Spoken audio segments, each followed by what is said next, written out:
Various movies from the 80s are regarded as some of the best of all time. These are not those movies, although maybe they should be. It's time to pay the fiddler. Welcome to WatchMojo.com, and today we're counting down our picks for the top 10 underrated movies of the 1980s. For this list, we're looking at movies released between 1980 and 1989 that remain mysteriously overlooked or forgotten over the years, and often suffered from a modest box office performance or general lack of acknowledgement, despite their quality. I've had a rough couple of days. Number 10, To Live and Die in LA. This is day 3, January 11th, 2200 hours. Reports of agents Vukovic and Chance. Based on the novel written by former Secret Service agent Gerald Petovich, this film was among the 80s' most exciting.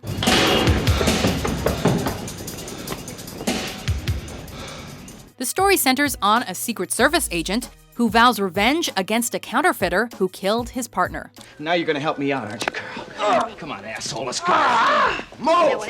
It sounds cliche, but the car chases and shootouts throughout the movie are so exciting, and the LA setting is so beautifully shot with such style that it stands apart from other thrillers of the time. God damn it! That, along with William Peterson's and Willem Dafoe's intense performances, makes this film an underrated gem. Is this my package? Number 9, Lucas. Lucas! A true 80s treasure, this film stars Corey Haim, a young Charlie Sheen, and marks Winona Ryder's big screen debut. Jesus! We watch as Lucas experiences heartbreak for the first time when his two best friends, including the one he has a crush on, fall in love with each other. Go to bed with him. That's not fair. Yeah, a lot of things aren't fair. Sure, it sounds a little corny, but the cast plays their characters so well that we can't help but feel for them. It's a movie about real teenage experiences, not just sex and drugs, and therefore is both realistic and poignant. You can tell the fags in a warm shower by who's got the longest dong. Look, yours seems to be growing even now. The hell it is. It is, look! Hey, look, he's getting a hard on. Hey, yeah. Number 8, The Dead Zone. I don't know, it was like a blank spot, dead zone. Depending on who you ask, proper adaptations of Stephen King's works are few and far between.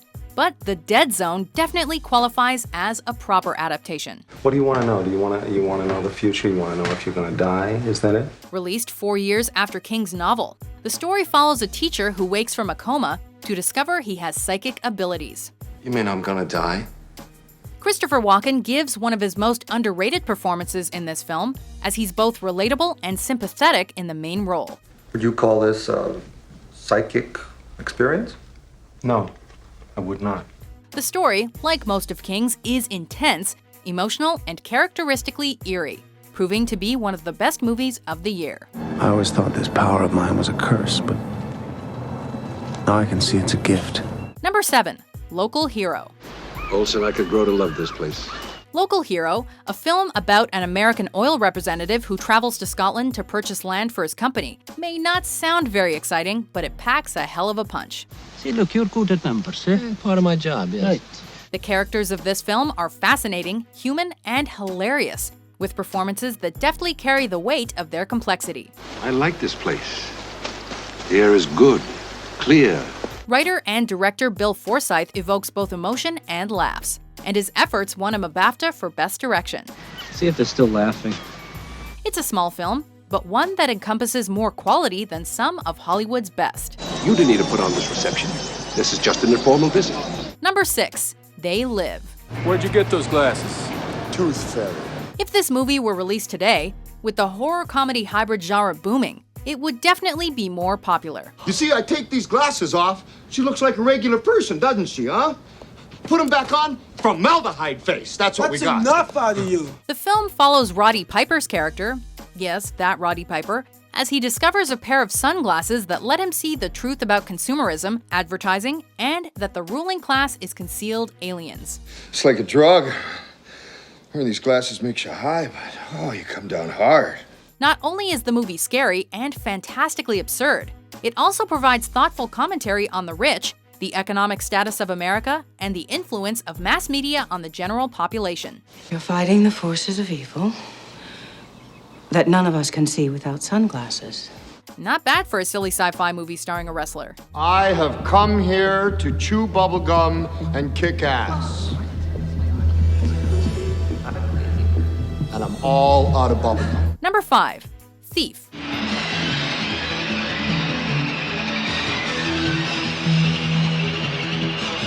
Notable for being director Michael Mann's major film directorial debut, Thief is just as powerful and exciting as any of his other movies. You see our man? No, because there was no man. Dags took a walk through his 12-story window. Adapted from a novel written by real thief John Saybold, it tells the story of a thief performing a job for the mafia. I come here to discuss a piece of business with you. And what are you gonna do? You gonna tell me fairy tales? The film stars James Caan, and, like usual, he is terrific in the role, embodying a professional thief perfectly. Thief is heart-stopping at its best moments, proving to be an exciting and intelligent film that broke boundaries of what a thriller could accomplish.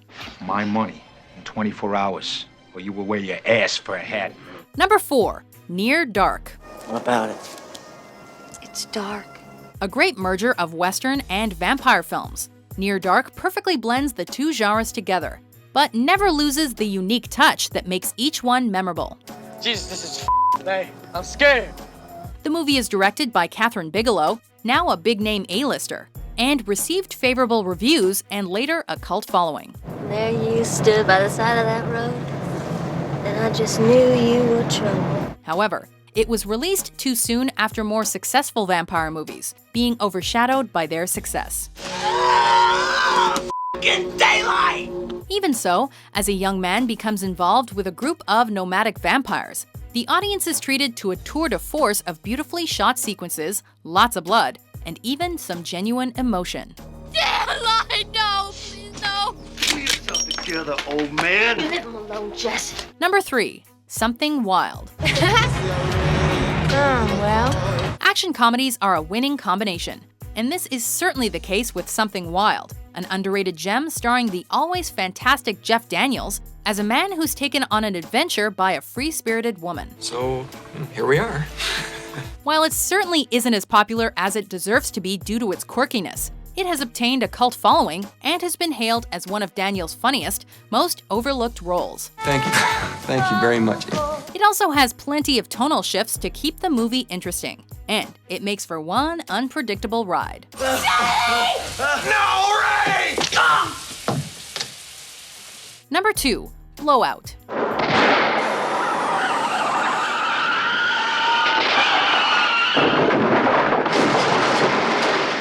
One of Brian De Palma's masterpieces, Blowout sees the director at the top of his game and features an A-list cast, including the outstanding John Travolta and John Lithgow. I'm calling from a secured public phone booth, sir. I suggest you call me back on the same. Negative word-of-mouth spread after the movie premiered due to its dreary story about a sound effects technician who discovered audio evidence of an assassination. So why the does everything have to be a conspiracy, huh? A man has a couple of too many drinks, he drives off the road, falls into a creek. Accident, plain and simple, accident. It's not an accident. As such, it performed poorly at the box office and never reached an audience. The ending only adds to the film's depravity and makes for an emotional yet unforgettable movie experience. Let me tell you something, all right? I know what I heard and what I saw, and I'm not going to stop until everyone in this country hears and sees the same thing. Before we look at our most underrated film of the 80s, here are some honorable mentions. You're the best friends anyone's ever had. I've got to go back. Yours belongs to me. I can process words, accounting to, and my pixel screen displays for you. Computer graphics locked into your memory. You can unlock any door if you only have the key. Oh, thank you. But no, the Horned King has discovered it. We must make sure he never uses it to find the Black Cauldron. Number 1. After Hours.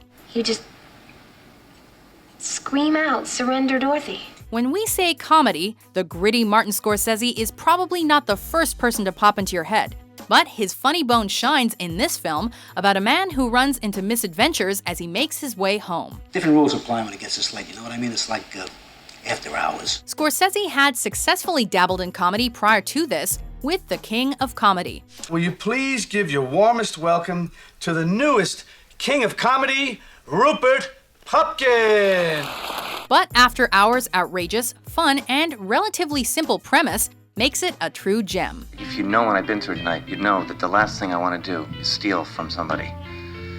I really just want to get home. Scorsese even won himself the Best Director award at the Cannes Film Festival.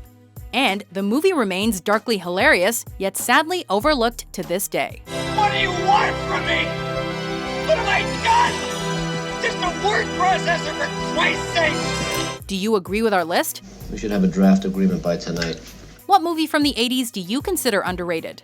I'm trying to save you and your family's life. For more quality top 10s published every day, be sure to subscribe to WatchMojo.com. Time to go. Bye. Bye. See you later. Hey, see you, Skunky.